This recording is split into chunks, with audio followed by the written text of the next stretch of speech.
देखिए दोस्तों, आज हम बात करेंगे जी सेवन का जो सदस्य हैं। पहले 7 को सदस्य थे। कौन कौन थे? कनाडा था, फ्रांस था, जर्मनी था, इटली था, जापान था, ब्रिटेन था और अमेरिका था। यही 7 को सदस्य थे जो जी7 का सदस्य बने थे। इसकी स्थापना फ्रांस ने किया था 1975 ईस्वी में।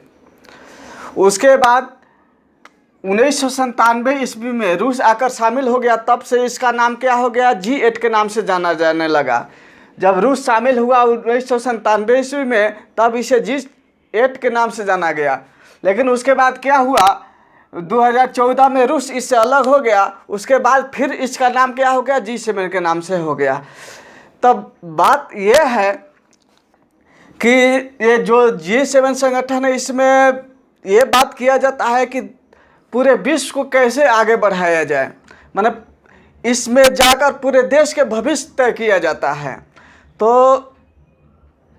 बात यहाँ से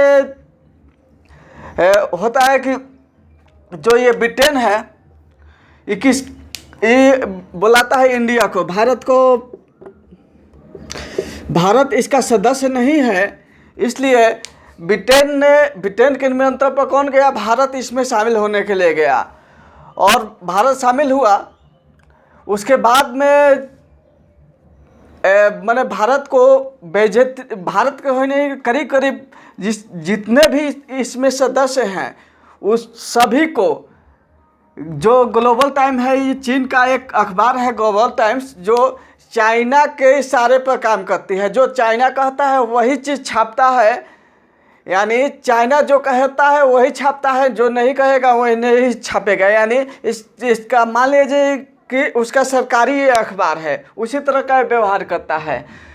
तो ये ऐसा हरामपंथी काम किया है। जितने भी सदस्य हैं सबको नीचा दिखाने के लिए काम किया है। तो खैर, दूसरों को कुछ भी करे उससे हमको उतना इफेक्ट नहीं पड़ता है, लेकिन साथ साथ भारत को भी इसने इसी तरह का दुस्साहस किया है भारत के साथ भी। तो क्या किया है कि भारत को दिखाया है कि दूसरे के अधि पर ये इसमें शामिल होने के लिए आया है, मैं दूसरे के सहयोग से।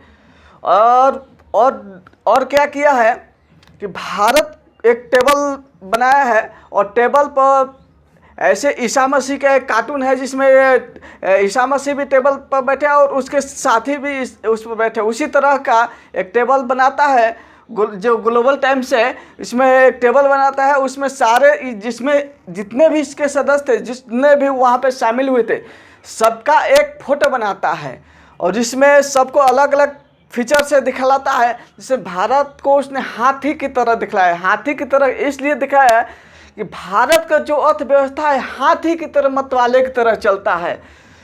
क्योंकि कोई भी भारत में कोई भी स्कीम तेजी से नहीं चलता है, एकदम मतवाला। कोई भी माने भारत का अर्थव्यवस्था पूरा विश्व हाथी की तुलना से करता है, लेकिन इससे भी कोई इफेक्ट नहीं पड़ता है।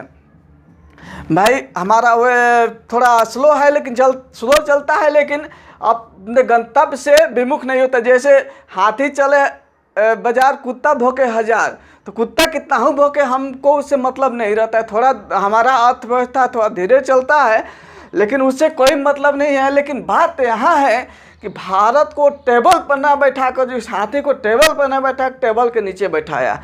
बात इससे दिक्कत है भाई, यानी भारत को नीचे दिखाने की कोशिश किया है। तो और क्या किया है कि उसके साथ साथ दो ये बोतल दिखलाया है, जो पानी हम लोग चढ़ाते हैं ना, वो वाला बोतल दिखलाया है। एक में वो गंगा जल दिखलाया है,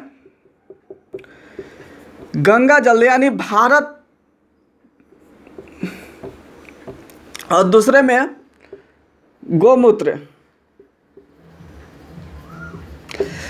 को दिखलाया। यानी जब ये बात ये दिख रहा है कि भारत में कोरोना फैला, तो जो ट्रीटमेंट के लिए वो गंगा जल चढ़ा रहा है और गोमूत्र रोगी को, पेशेंट को दे रहा है।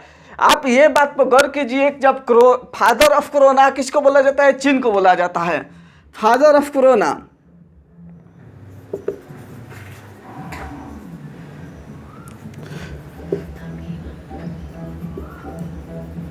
फादर ऑफ कोरोना चीन को बोला जाता है, और वो बताइए खुद कोरोना फैलाया, और ऐसा हमारे साथ बर्ताव कर रहा है कि भारत के पास अपना ऑक्सीजन नहीं है, इस तरह का ये ट्रीटमेंट अच्छा से नहीं कर पाता है, इसके लोग इतने मर गए।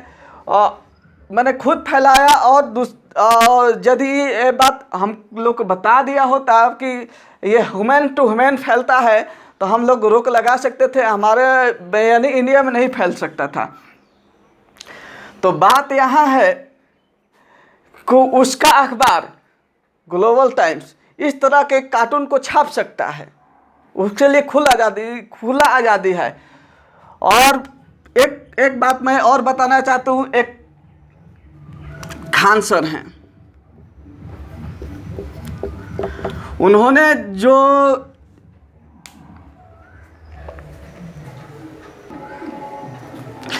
अपने एक वीडियो में बोला, खान सर ने एक वीडियो में बोला था कि जो यूएनओ है, यूनाइटेड नेशन ऑर्गेनाइजेशन, ये एक ऐसा संगठन, एक घटिया संगठन है, इसको एक घटिया संगठन का दर्जा दिया था।